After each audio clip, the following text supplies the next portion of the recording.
Hello students, आज के class में मैं आपको कंप्यूटर के प्रकार के बारे में बताऊंगी। Types of computer. यहाँ पे देख सकते हैं कंप्यूटर को अलग अलग आधार पर कई भागों में बांटा गया है। जैसे कि यहाँ पहला नंबर है अनुप्रयोग के आधार पर कंप्यूटर के प्रकार। तो अनुप्रयोग के आधार पर कंप्यूटर 3 प्रकार के होते हैं: एनालॉग कंप्यूटर, डिजिटल कंप्यूटर और हाइब्रिड कंप्यूटर। दूसरा नंबर है उद्देश्य के आधार पर कंप्यूटर के प्रकार। इसके अंतर्गत 2 प्रकार के कंप्यूटर होते हैं: जनरल पर्पस कंप्यूटर और स्पेशल पर्पस कंप्यूटर। तीसरा है आकार के आधार पर कंप्यूटर के प्रकार। इसके अंतर्गत micro computer, work station, mini computer, main frame computer, super computer. तो आइए हम इसका ब्लॉक डायग्राम देख लेते हैं। ये देखिए block diagram. Classification of computers. पहला है बाई टाइप्स, मतलब कि बाई एप्लीकेशन या बाई मैकेनिज्म भी बोल सकते हैं इसको। तो इसके अंतर्गत एनालॉग, डिजिटल और हाइब्रिड है। उसी प्रकार से बाई साइज, आकार के आधार पर माइक्रो, मिनी, मेन फ्रेम और सुपर, ये 4 मुख्य कंप्यूटर हैं।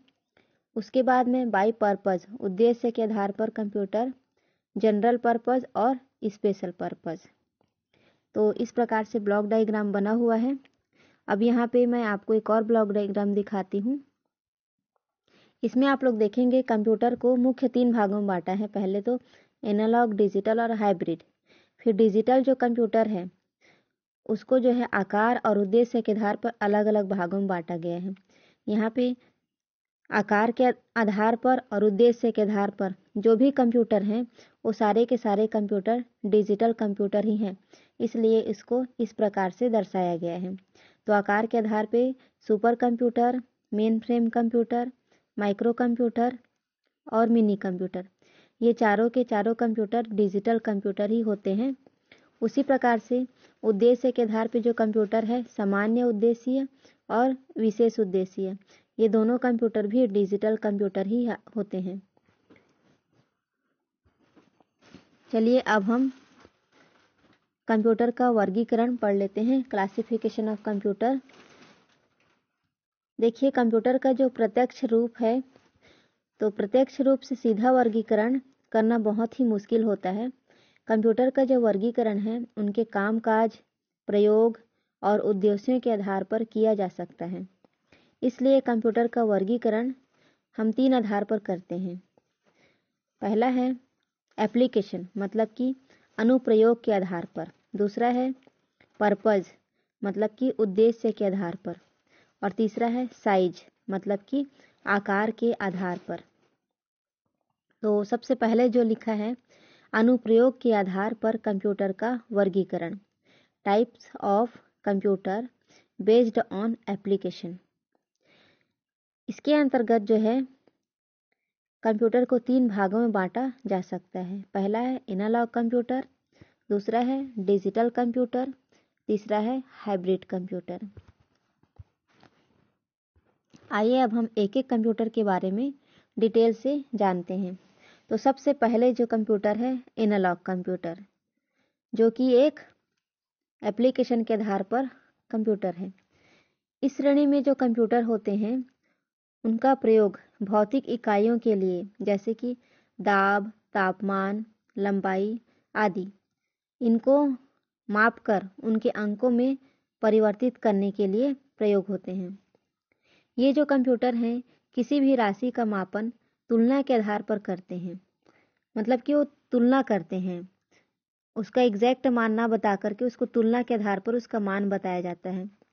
जैसे कि थर्मामीटर कोई गणना नहीं करता है, बल्कि उसका पारे के संबंधित जो प्रसार होता है उसकी तुलना करके शरीर के तापमान को मापा जाता है और उसमें जो भी नंबर्स दिए जाते हैं उसी के आधार पर उसको तुलना करके उसका मान बताया जाता है।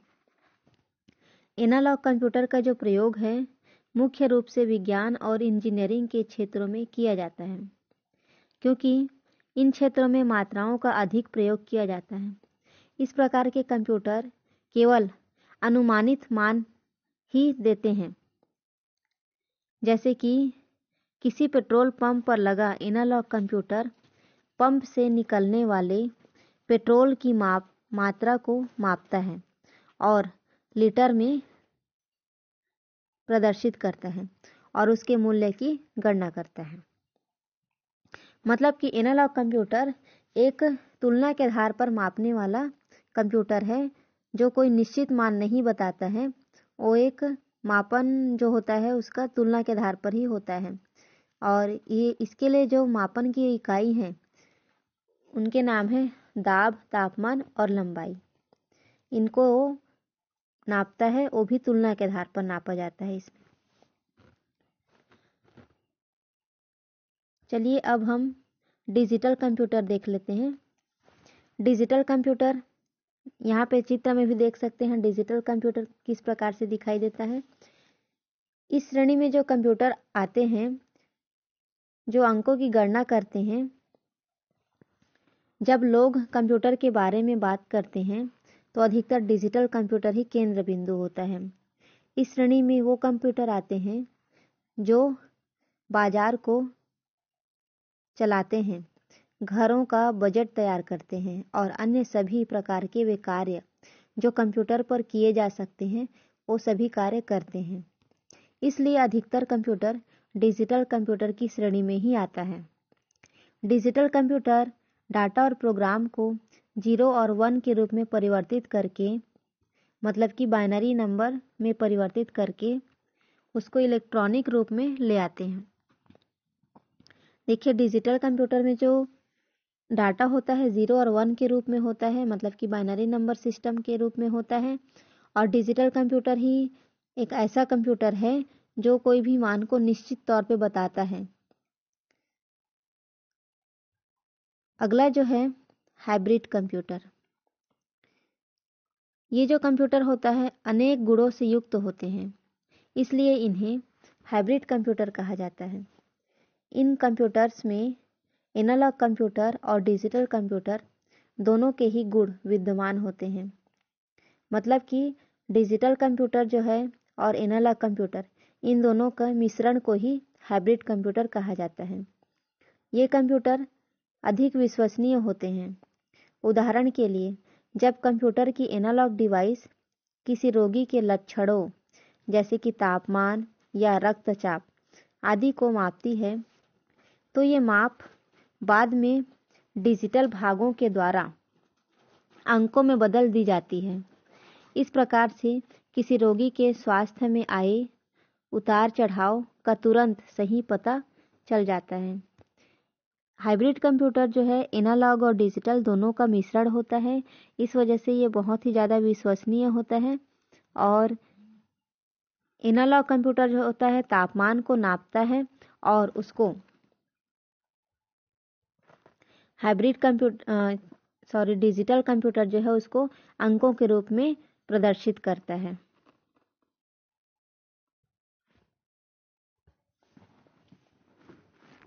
अब हम दूसरा नंबर देखते हैं, उद्देश्यों के आधार पर कंप्यूटर का वर्गीकरण।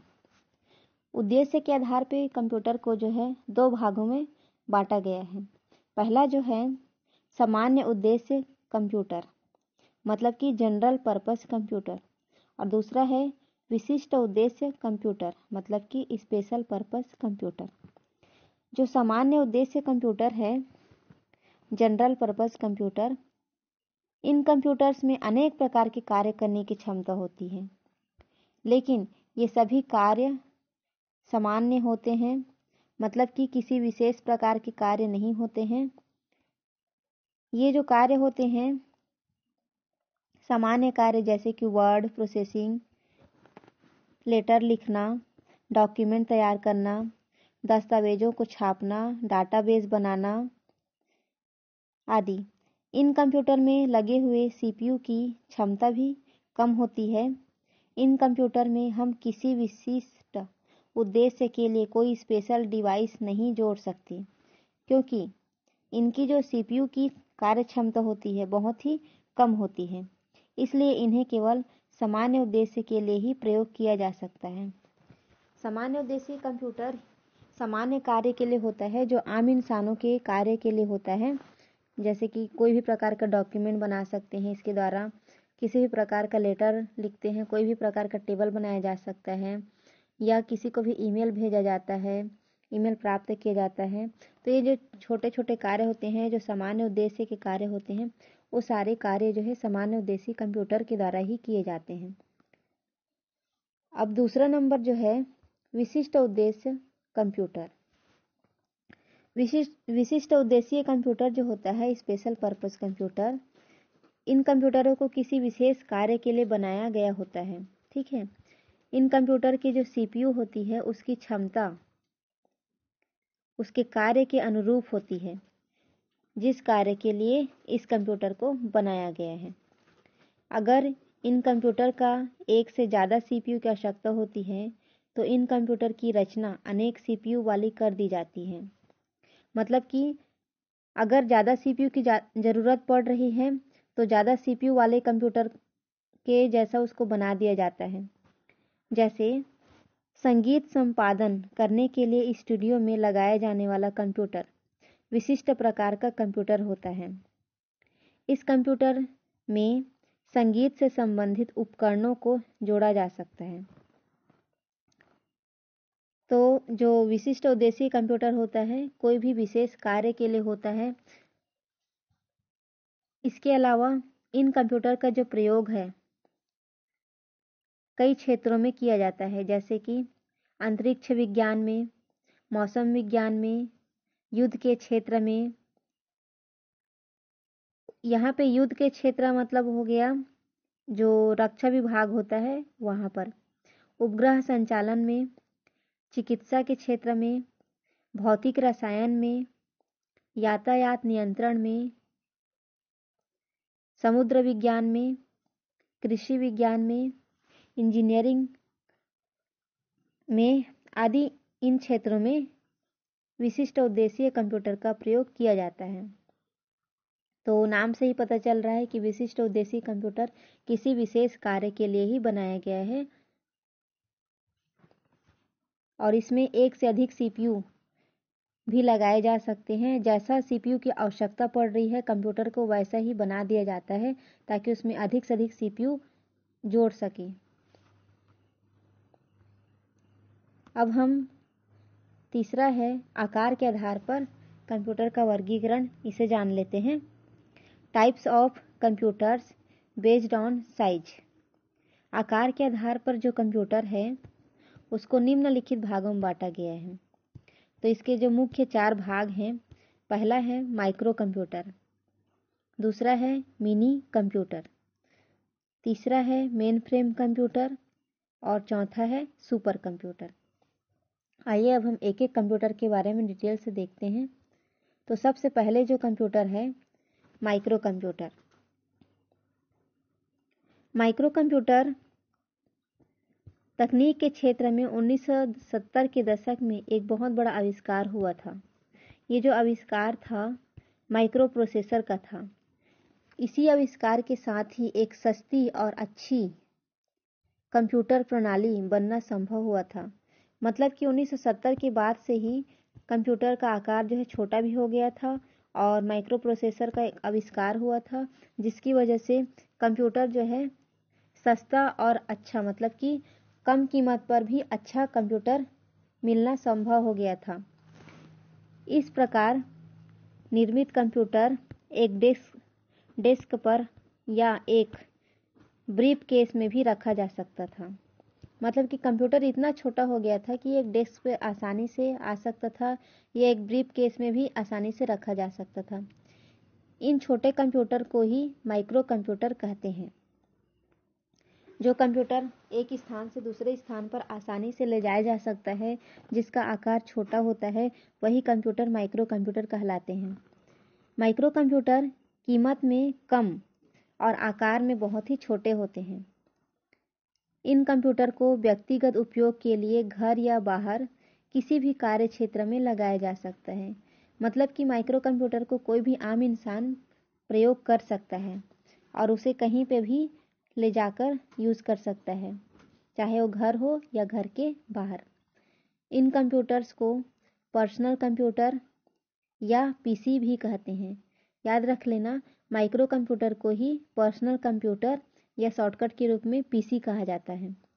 माइक्रो कंप्यूटर का जो व्यापार है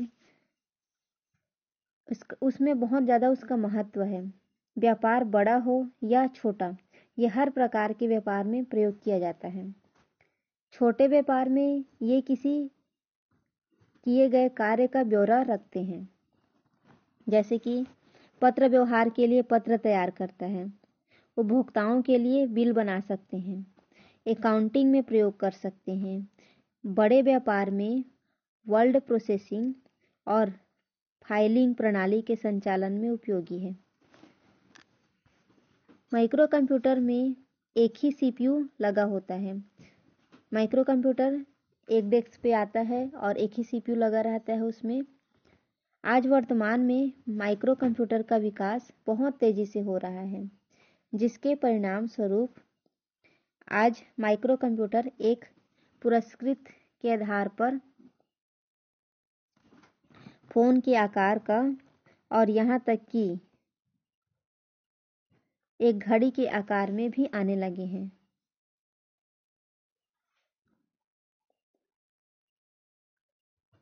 माइक्रो कंप्यूटर का जो आकार है बहुत ही छोटा हो गया है, मतलब एक घड़ी के आकार के जितना भी कंप्यूटर आता है, या फिर एक फ़ोन के आकार पे बोल सकते हो, या फिर एक पुस्तक के आकार के रूप में कंप्यूटर जो है आता है। चलिए अब हम जान लेते हैं मिनी कंप्यूटर के बारे में। तो मिनी कंप्यूटर, सबसे पहला जो मिनी कंप्यूटर है जिसको बोलते हैं PDP-8, एक रेफ्रिजरेटर के आकार का था, जिसकी कीमत $18,000 थी, जिसे DEC मतलब कि डिजिटल इक्विपमेंट कॉरपोरेशन ने 1965 में तैयार किया था। तो पहला जो मिनी कंप्यूटर है ये याद रख लेना, PDP-8 है, जो एक रेफ्रिजरेटर मतलब एक फ्रिज के आकार जितना था। इसका कीमत $18,000 था और इसे डिजिटल इक्विपमेंट कॉरपोरेशन ने 1965 में तैयार किया था। ये जो कंप्यूटर है मध्यम आकार के कंप्यूटर होते हैं, मतलब कि ना तो एकदम छोटे होते हैं ना ही एकदम बड़े होते हैं। एकदम मिडिल वाले जो कंप्यूटर हैं वो आपके मिनी कंप्यूटर हैं। ये कंप्यूटर माइक्रो कंप्यूटर की तुलना में अधिक कार्य क्षमता वाले होते हैं। मिनी कंप्यूटर की जो कीमत है माइक्रो कंप्यूटर से अधिक होती है। इन कंप्यूटर्स की व्यक्तिगत रूप से खरीदा नहीं जा सकता है। इन कंप्यूटर्स को छोटे और मध्यम आकार की कंपनियां प्रयोग में लेती हैं। इन कंप्यूटर पर एक साथ एक से अधिक व्यक्ति कार्य कर सकते हैं। मिनी कंप्यूटर्स में एक से अधिक सीपीयू भी होते हैं। इन कंप्यूटर्स के स्पीड माइक्रो कंप्यूटर से अधिक, लेकिन मेन फ्रेम जो कंप्यूटर होता है उससे कम होता है। मध्यम स्तर की कंपनियों में मिनी कंप्यूटर का ही प्रयोग होता है। पार्टी व्यक्ति माइक्रो कंप्यूटर की अपेक्षा मिनी कंप्यूटर कंपनी में केंद्रीय कंप्यूटर के रूप में कार्य करता है और इससे कंप्यूटर के संसाधनों का साझा हो जाता है। मिनी कंप्यूटर के उपयोग यातायात में यात्रियों के आरक्षण के लिए, आरक्षण प्रणाली, बैंकों में बैंकिंग के लिए, कर्मचारियों के वेतन के लिए, पेरोल तैयार करना, वित्तीय खातों का रख रखाव रखना आदि, ये सारे कार्य जो है मिनी कंप्यूटर के द्वारा ही होते हैं। तो याद रखेंगे मिनी कंप्यूटर जो है माइक्रो कंप्यूटर से थोड़े बड़े होते हैं और उनका जो स्पीड होता है माइक्रो से ज़्यादा होता है, और लेकिन ये इनका जो आकार होता है मेन फ्रेम कंप्यूटर से छोटा होता है। तो ये मिनी कंप्यूटर था। अगला जो है main frame computer. Mini computer का जो प्रयोग होता था छोटे और मध्यम आकार की जो कंपनियां था वो करते थे, लेकिन मेन फ्रेम कंप्यूटर के बारे में देखते हैं इसमें क्या बताता है। तो मेन फ्रेम कंप्यूटर जो है आकार में बहुत ही छोटे होते हैं तथा इनकी जो भंडारण क्षमता अधिक होती है। इनमें अधिक मात्रा में बहुत ही तीव्र गति से डाटा को प्रोसेस करने की क्षमता होती है। इसलिए इनका जो प्रयोग है बड़ी कंपनी, जैसे कि कोई भी बड़ी कंपनी हो गया या बैंक हो गया या सरकारी विभाग में केंद्रीय कंप्यूटर के रूप में प्रयोग किया जाता है। ये जो कंप्यूटर हैं 24 घंटे कार्य कर सकते हैं। इन कंप्यूटर्स पर सैकड़ों यूजर्स एक साथ कार्य कर सकते हैं। मेन फ्रेम कंप्यूटर को एक नेटवर्क या माइक्रो कंप्यूटर के साथ आपस में जोड़ा जा सकता है। इन कंप्यूटर्स का जो प्रयोग है विभिन्न कार्यों के लिए किया जा सकता है, जैसे कि उपभोक्ताओं द्वारा खरीद का ब्यौरा रखना, मतलब कि उपभोक्ता ने क्या क्या खरीदा है उसकी जानकारी रखना, भुगतानों का ब्यौरा रखना, मतलब किसको कितना कितना पैसा दिया गया है, भुगतान किया गया है, उसका ब्यौरा रखना, बिलों को भेजना, किसी भी प्रकार के बिल को सेंड किए हैं उसकी जानकारी रखना, नोटिस भेजना, किसको कौन कौन सा नोटिस भेजा गया है वो सब रिकॉर्ड रखना, कर्मचारियों का भुगतान करना, टैक्स का विस्तृत ब्यौरा रखना, मतलब कि कितना कितना टैक्स काटा गया है वो सब जानकारी रखना। कुछ मेनफ्रेम कंप्यूटर का जो नाम है इस प्रकार से हैं: IBM 4381, ICL 39 सीरीज और CDC साइबर सीरीज। तो ये सारे जो हैं मेन फ्रेम कंप्यूटर ही हैं। अब हम सुपर कंप्यूटर के बारे में जान लेते हैं। सुपर कंप्यूटर जो है ये कंप्यूटर अन्य सभी श्रेणियों के कंप्यूटर की तुलना में सबसे बड़े होते हैं, सबसे अधिक संग्रह क्षमता वाले होते हैं और सबसे अधिक गति वाले होते हैं। इन कंप्यूटर्स में अनेक CPU समांतर क्रम में कार्य करते हैं, मतलब कि बहुत सारे CPU इसमें लगाए जा सकते हैं, वो भी समांतर क्रम में। इस क्रिया को पैरेलल प्रोसेसिंग कहते हैं। Super computer non von Neumann सिद्धांत के आधार पर तैयार किए जाते हैं। सुपर कंप्यूटर में जो अनेक ALU और CPU का एक भाग होता है, मतलब कि CPU के एक भाग में बहुत सारे ALU मतलब कि अर्थमेटिक लॉजिक यूनिट लगे रहते हैं और इसमें बहुत सारे CPU लगते हैं, मतलब कि बहुत ही सारे ALU भी प्रयोग किए जाते हैं।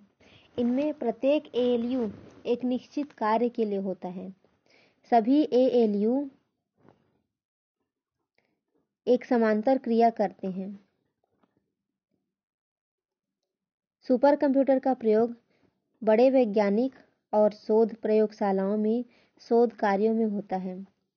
अंतरिक्ष यात्रा के लिए, अंतरिक्ष यात्रियों को अंतरिक्ष में भेजने के लिए, मौसम की भविष्यवाणी करने के लिए, उच्च गुणवत्ता की एनिमेशन वाले चित्रों का निर्माण करने के लिए।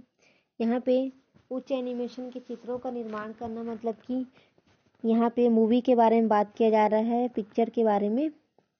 इन सभी कार्यों में की जाने वाली गणना व प्रक्रिया जटिल व उच्च कोटि की शुद्धता वाली होती है। जो भी गणना की जाती है या जो भी प्रक्रिया होती है वो बहुत ही जटिल होती है, बहुत ही कठिन होती है, लेकिन अच्छी शुद्धता वाली होती है, जिन्हें केवल सुपर कंप्यूटर ही कर सकता है। भारत के परम नाम का सुपर कंप्यूटर है जिसे भारत के वैज्ञानिकों ने भारत में ही तैयार किया है।